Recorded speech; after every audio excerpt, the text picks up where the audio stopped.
Bienvenue au match d'aujourd'hui entre le Paris Saint-Germain et le FC Nantes au Parc des Princes, ce mercredi 22 avril 2026. Cette rencontre de la 26e journée de Ligue 1 vaut des points cruciaux pour le leader parisien alors que le championnat de France entre dans sa phase finale. Tout se joue ce soir dans la capitale, car le PSG cherche à consolider son fauteuil de premier face à des Nantais qui luttent désespérément pour leur survie dans l'élite.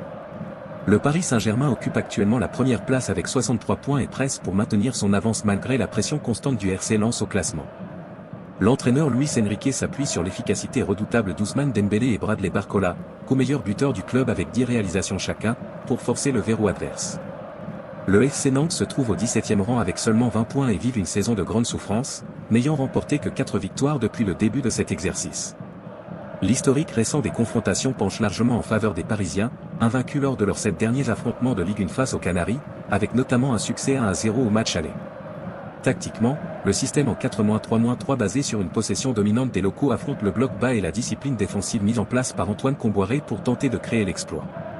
Nous terminons sur cette promesse d'un duel de haut vol où la ferveur du Parc des Princes portera les siens vers un nouveau pas décisif pour la conquête de l'Hexagone.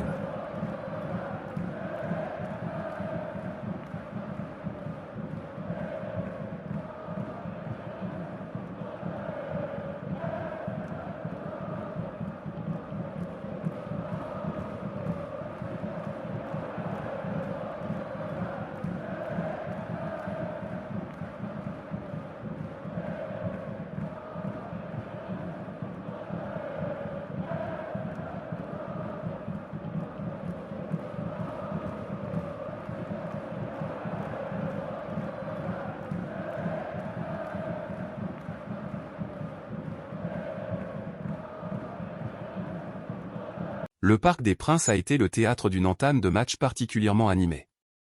Dès la 10e minute, une main d'Ali Youssif dans la surface a conduit à un pénalty après intervention de la VAR. Kvichak Kvaratskhelia n'a pas tremblé et a transformé la sentence à la 13e minute d'une frappe du droit. Paris a ensuite tenté de faire le break, notamment par Ousmane Dembélé dont la tentative a été détournée en lucarne par Anthony Lopes, mais Nantes a su faire le dos rond. La réaction nantaise est intervenue à la 22e minute, à la suite d'un coup de pied arrêté. Louis Leroux a égalisé d'un tir du gauche au point de pénalty. Malgré une nouvelle consultation de la VAR, le but a été validé.